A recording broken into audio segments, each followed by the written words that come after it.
Okay, so Venom, don't take this personally because nobody knows or everyone would be saying something different. Here we go. As soon as you get pulled over, you use your phone and you call a training officer. How do you do that?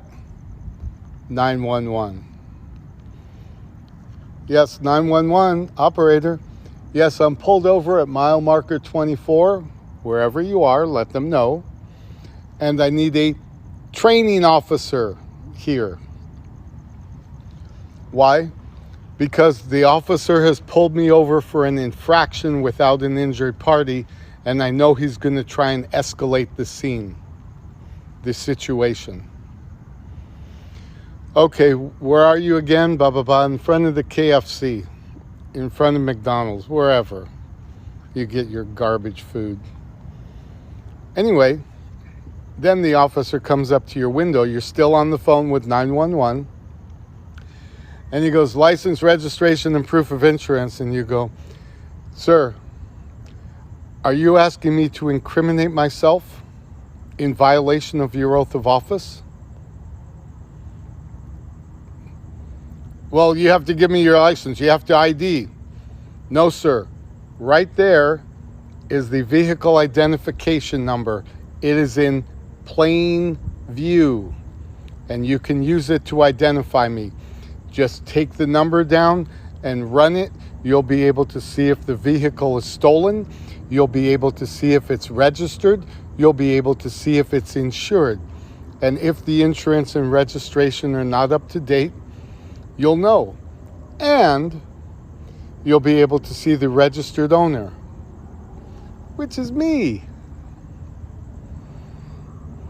All the information is in plain view without me identifying myself. That's why I'm calling your training officer, because you don't know what you're doing, and I wouldn't like you to hurt yourself. So then the training officer gets down there. What do you do then? Then, because you've watched this video, you hand them a copy of the J Treaty, the Treaty of Amity, Commerce, and Navigation. And you go to point number 14, and you read it to them. Perfect liberty in commerce and navigation.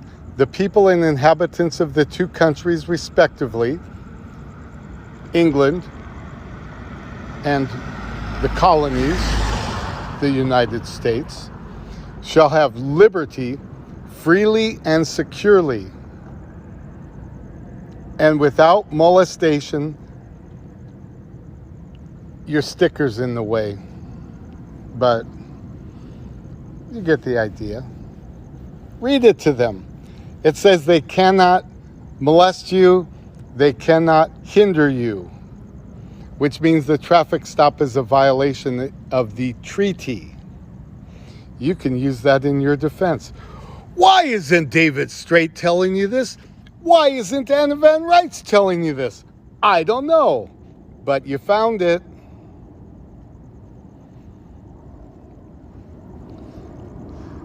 If they get real stinky, bring up Article 6, Clause 2 of the Constitution for the United States, known as the Supremacy Clause, which states, this Constitution and all laws made in pursuance thereof, and all treaties made and which shall be made.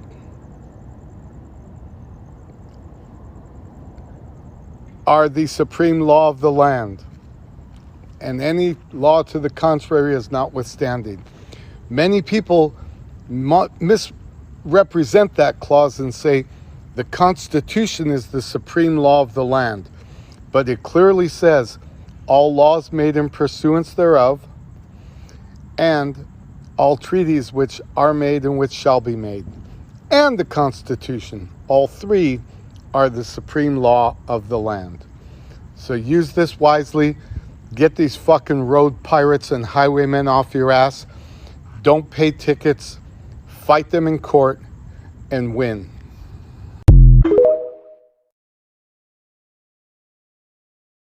I'm Adam Rawson with the Rawson Law Firm, criminal defense attorneys. And in today's... Hey, Adam, just checking. How many of your clients have you told this to? Corpus Juris Secundum, Volume 7, Section 4, Attorney and Client, that your first duty is to the courts and the public and not to the client. Do you tell that to everybody? I bet you don't. I bet you that's considered fraud in the state that you do business in. I don't think many of your clients would be very happy with you if they knew the truth that the clerk of the court puts a bond up and you get paid a part of that because you don't defend them properly and get them into a plea deal. Do you get all your clients off? Why not? Didn't they teach you in the law school about the case 769 F 2nd 1344? Sherwood T. Rodriguez versus United States Secretary of Labor Raymond J. Donovan, that all laws are void in their ambiguity for the statute's failure to specify the applicability to the natural person. While they do genuinely define the applicability to corporations and creatures of law, they don't define how they're relevant to the general public. It's one of the most quoted federal case laws ever. And a lot of those sovereign citizens don't know what they're talking about with it because they haven't actually read it. I bet you I have. I bet you that I can prove it in a court of law that you're committing fraud against your clients. Why don't you just stop and get off this app? It's a new day. Attorneys aren't allowed here. You can't turn the money over to England anymore. See ya.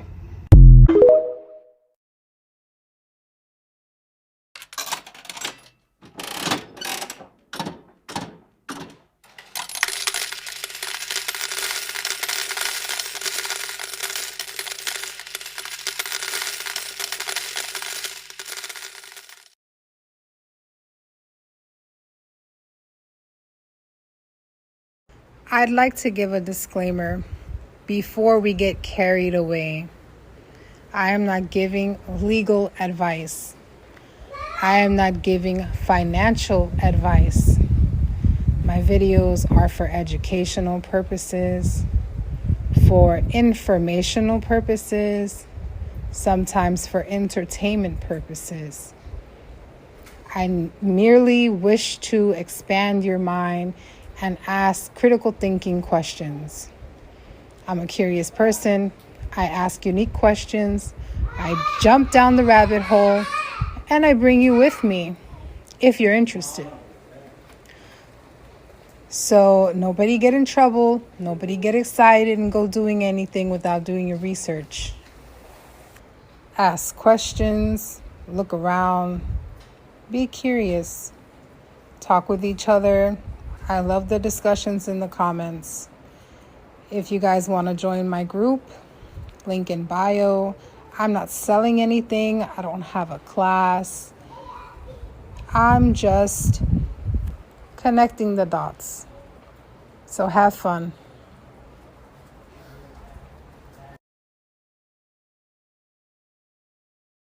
May not find non-UCC recorded, unrecorded and hidden security interests under Article 9 of the Uniform Commercial Code. Article: seek but you may not find non-UCC recorded, unrecorded and hidden security interests under Article 9 of the Uniform Commercial Code. Gerald T. MCLA. All in introduction. Seek and you shall find. That is the message of the scriptures. Unfortunately, the message of Article 9 of the Uniform Commercial Code, UCC or Code, is less comforting. The message of Article 9 might be more aptly phrased: seek but you may not find. Article 9 provides a comprehensive scheme for the regulation of sensual security interests in personal property and fixtures. 2. In order to notify a subsequent creditor of his security interest in collateral, Article 9 normally requires a secured party to file a financing statement. 3. Thus, a later creditor can discover a record of a prior creditor's security interest and will be able to act accordingly. 4. What every creditor should realize, however, is that Article 9 tolerates non-UCC recorded, unrecorded and hidden security interests. As defined in this article, a non-UCC recorded security interest is an attached security interest 6 that is recorded somewhere other than in the Article 9 filing system. 7. An unrecorded security interest, on the other hand, is an attached security interest that is not recorded in any filing. Professor of Law, Fordham University School of Law, Visiting Professor of Law, Brooklyn Law School, LLB, 1966. New York University 1, Luke 11, 9, New Am, Standard Version, S. Econ you shall find.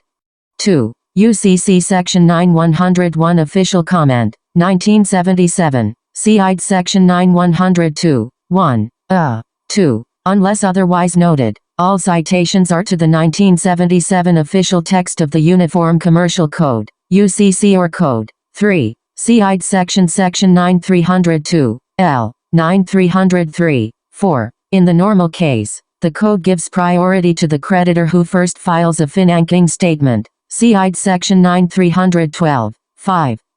Thus, when a subsequent creditor discovers a prior security interest, he will either refuse to make the loan or will make the loan with knowledge of his junior interest in the collateral. 5. See generally Barrett and Jackson, Possession and Ownership, an examination of the scope of Article 9. 35 Stan. L. Reverend 175, 176-77, 1983, discussing Article 9's internal risks. Ryan, Legal Opinions to Third Parties, Representation, Percent and Warranties covering security interests in personal property, in 2 Ali ABA Resource Materials, Banking and Commercial Lending Law 121, 135-47, 1980, discussing several examples of UCC search problems. 6. See UCC Section 9203, 1977, discussing when a security interest attaches. 7. See Infra PT. I. Fordham Law Review, Volume 53, System. Finally, a hidden security interest is an attached security interest that is recorded in the Article 9 filing system but which may not be discovered by a reasonably diligent search of that filing system. 9. When a creditor tries to assess whether he has first priority in collateral, he should consider the possibility that a prior non-UCC recorded, unrecorded or hidden security interest may exist. Failure to do so may leave him with an inaccurate impression of his priority rights in the collateral. This article will catalog some common and some not so common forms of these problem security interests. Part 1 examines non-UCC recorded security interests. Unrecorded and hidden security interests are discussed in parts 2 and 3, respectively. In each discussion, the author will suggest ways to discover the existence of these security interests and, when that is impossible, ways to neutralize, or at least minimize, their impact on subsequent creditors. 10. Before proceeding to part 1 of the article, however, several important disclaimers should be noted. First, this article deals with consensual security interests in personal property, which arise primarily under Article 9 of the Code. It does not attempt to deal with the wide variety of non-consensual security interests and personal property liens that arise by operation of law. Many of these security interests and liens, such as Article 2 security interests, 2 federal tax liens, 13 liens under the Employer Retirement Income Security Act of 1974, ERISA, 14 liens of trustees in bankruptcy, 15 or artisans liens. 6 must be taken into account in assessing one's priority in personal property collateral. Similarly, this article does not deal with the rights of prior lessors, consignors and bailors, which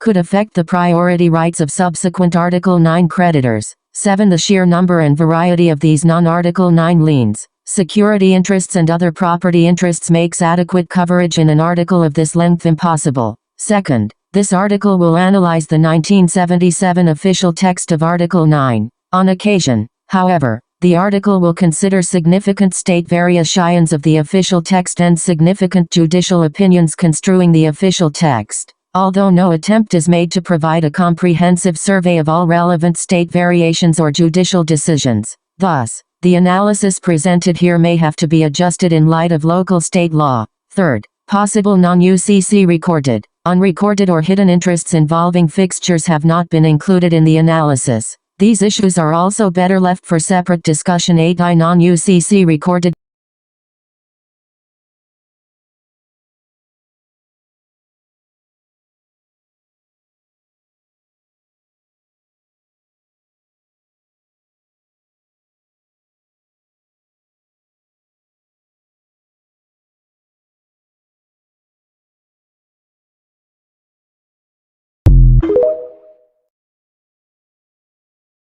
D16, Mirison, California Stores, Incorporated, v. McColgan, 30-0. Avoidance of taxes is not a criminal offense. The Department of the Treasury IRS Man Book, or Shuttle Agents M 4112. Tax avoidance distinguisher from evasion. Any attempt to reduce, avoid, minimize, or alleviate taxes by legitimate means is permissible unless not an evasion of legal responsibility to take what advantages may accrue from the choice of any particular form of organization permitted by law. Varigance. Moot. F. Hins. Company v. Burnham, 51 R 1372 154 A 909. Never in the history of America has the need for property and asset protection been greater. It is a stark reality in today's world that a sudden financial reversal, an unanticipated lawsuit, or the stroke of a bureaucrat's pen can, overnight, wipe out a lifetime of accumulated savings and assets. Regulatory assaults on probate property are at an all-time high. Under recently passed asset forfeiture laws, the government can seize probate property for minor third-party offenses of which the property owner may not even be aware. This can create costly legal expenses and tie up time in court, even if the owner is innocent. The Pure Trust organization is a powerful tool, which can be used to protect a citizen's property from the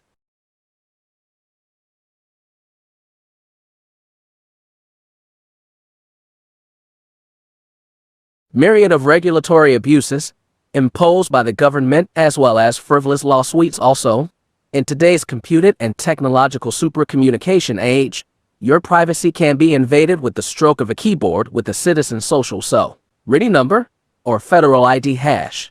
Personal information can easily be discovered that can fraudulently be used to abuse their credit and misappropriate their assets because the Pure Trust organization is lawfully established and bank accounts are opened in a fictitious name without a social security or federal identification number. Paper trails to the citizen are permanently severed. Most Americans do not realize that they have a choice of laws when conducting their personal and/or business affairs. Rarely do we hear about the legally recognized American common law, which is the people's laws, created by and for them. The common law existed long before statutory law, and is as viable today as it was in the beginning of our country's history. Originally, the common law was created to protect the rights and the property of the people against the abuses of the sovereign king. Unfortunately, today the common law trust is seldom utilized to protect the people's property against the abuses of our current government in America. People are sovereign and may choose to legally conduct their affairs outside of government regulation. Under the common law, statutory law is a creation of the government for the purposes or regulating, fining, and penalizing the people. Although it is in the best self-interest of attorneys, CPAs,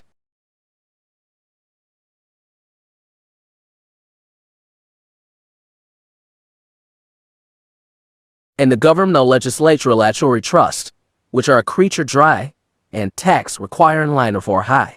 Is the most inhibiting for the citizen. Statutory trusts provide only limited protection for property, and a truckload or paperwork and taxes are time in prison. The statutory trust is referred to as a Rev Cable Living Trust or Grantor Trust, and is required to call a 1041 form every year. Whereas the common law American is law based upon and principles of justice and reason. Under the common law, as long as citizens do not infringe upon the rights of others and keep all agreements entered into knowingly, intentionally, and voluntarily, they are absolutely free to legally conduct their lives and/or businesses in any manner they choose. Under the common law, an American citizen cannot be compelled to do anything against his or her consent. The common law trust, being a creature of our constitutional right to contract, has no government regulations, no tax liability, and is not legally required to file a tax return. To put it simply, the Internal Revenue Service and other agencies of the government have no jurisdiction over common law pure trust organizations. It is American free enterprise in its purest form.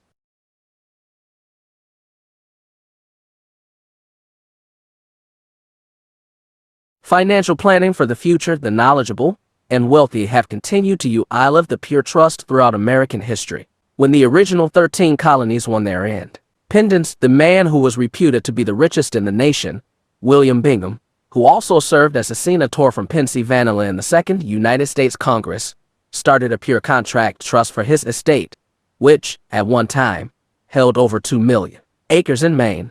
After 160 years of operation, the trust was terminated in 1964 upon the sale of the last of the properties involved, and because the number of beneficiaries had grown to over 300. During the trust's existence, however, it was not affected by the death of its creator or by the death of generations of trustees. It never paid a cent in probate costs or estate death taxes. The Kennedy family is known to maintain a number of pure trusts, a process which was begun when Joseph Kennedy created a pure trust to own the Chicago Merchandise Mart, which was valued according to a Chicago Tribune article dated March 22, 1947, at some $30 million. William Waldorf Astor, saving his heirs millions of dollars in probate costs and estate taxes, created a $50 million trust estate. It is reported that when John D. Rockefeller died, he had over 250 pure trusts. Rumor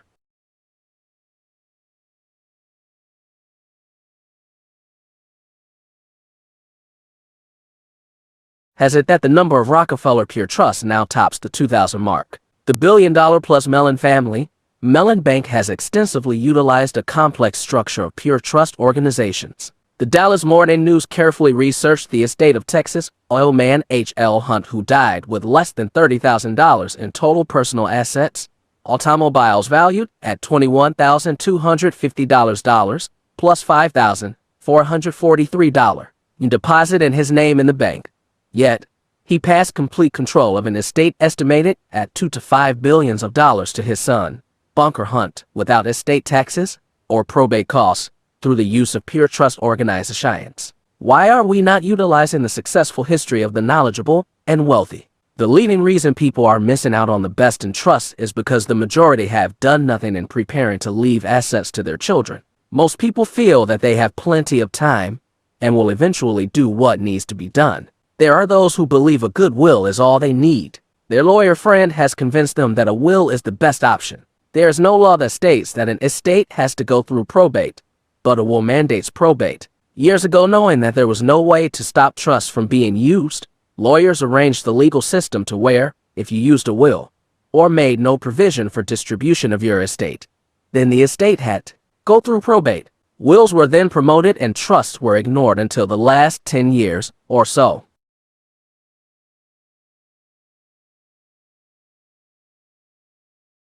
Tax-free living. A family utilized a trust and transferred its assets, including house, car, and equipment used in the family business, a farm, to the trust. The family then entered into an employment contract with the trust, which required family members to live in their former house because their presence was required at all hours to manage the trust. The trust agreed to pay the family's living expenses, including lodging and food. The family took the payments tax-free because the arrangement benefited their employer, and the trust deducted its expenses. IRS ruling, the arrangement is proper even if it was adopted with the explicit intention of avoiding taxes. Source: Letter Ruling 9,134,002.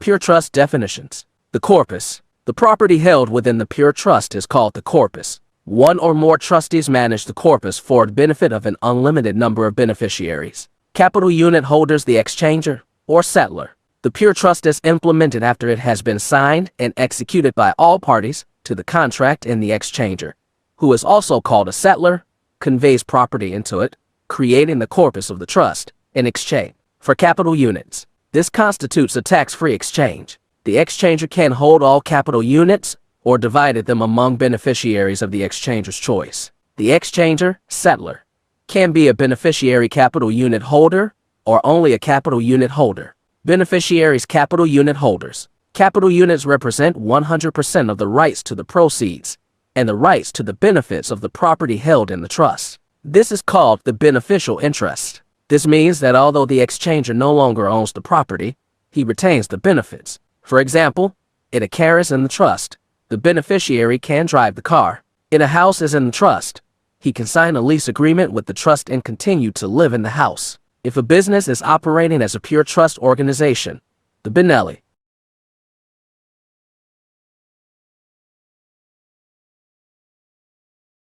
Siri capital holders have the right to the profits and proceeds of the business, etc.